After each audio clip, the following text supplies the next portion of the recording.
Petroleum minister का कहना है कि इंडियन ऑयल सेक्टर हर दिन 1,000 करोड़ से भी ज्यादा नुकसान झेल रहा है, इसलिए हम थोड़ी सी, ज्यादा नहीं, थोड़ी सी प्राइस को हाइक कर रहे हैं। मोदी जी भी कह रहे हैं कि गाड़ियां कम चलाओ ताकि पेट्रोल डीजल कम खर्च हो, बस में चलो, खाना मत खाओ, कुकिंग ऑयल मत यूज करो ज्यादा, गोल्ड मत खरीदो, वगैरह वगैरह बहुत कुछ बोल रहा है। ये सारी दिक्कत तो इंडिया में बहुत पहले ही आ चुकी थी, बस इंतजार इलेक्शन खत्म होने की थी। जैसे इलेक्शन खत्म हुई, मोदी जी ने खुद ही बोल दिया कि ये मत करो, वो मत करो।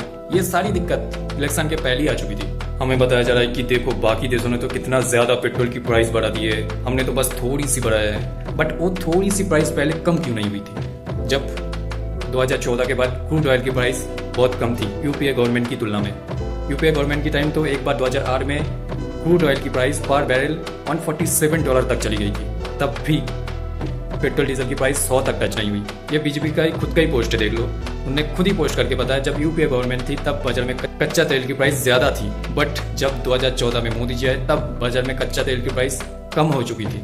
तो फिर भी क्यों पेट्रोल डीजल की प्राइस कम नहीं हुई थोड़ी सी, जो थोड़ी सी आज बढ़ाया गया है। जब 2022-23 में इंडिया रसिया से ऑयल खरीद रहा था, तब रसिया हमें अच्छी खासी डिस्काउंट में दे रहा था रिलायंस इंडस्ट्रीज को। जिस टाइम बाजार में पूरी वर्ल्ड में कच्चे तेल की प्राइस थी 90 से $100 पर बैरल थी, बट रसिया हमें $30 to $35 में दे रही थी, तब भी $1 कम नहीं हुई थी। प्राइवेट ऑयल सेक्टरों ने बिलियंस ऑफ डॉलर की सेविंग करी, बिलियंस ऑफ डॉलर की प्रॉफिट कमाया, इतना ज्यादा प्रॉफिट कमाया कि गवर्नमेंट को विंडफॉल प्रॉफिट टैक्स लगाना पड़ा उन सेक्टर के ऊपर। ये विंडफॉल प्रॉफिट टैक्स तभी लगता है जब कोई ऑयल सेक्टर हद से ज्यादा प्रॉफिट कमाता है। मतलब सोचो कितना ज्यादा प्रॉफिट कमा रहा था ये ऑयल सेक्टर, ये प्राइवेट ऑयल सेक्टर, तब भी $1 कम नहीं हुई पेट्रोल डीजल की प्राइस। और अभी बोला जा रहा है कि हमने तो थोड़ी सी बढ़ा है। गवर्नमेंट टैक्स एक्साइज ड्यूटी हर बार बढ़ाता गया ऑयल सेक्टर के ऊपर। 6 ईयर में ये 300 से भी ज्यादा चली गई थी, 10 ईयर में ये 800 से भी ज्यादा हो चुकी है।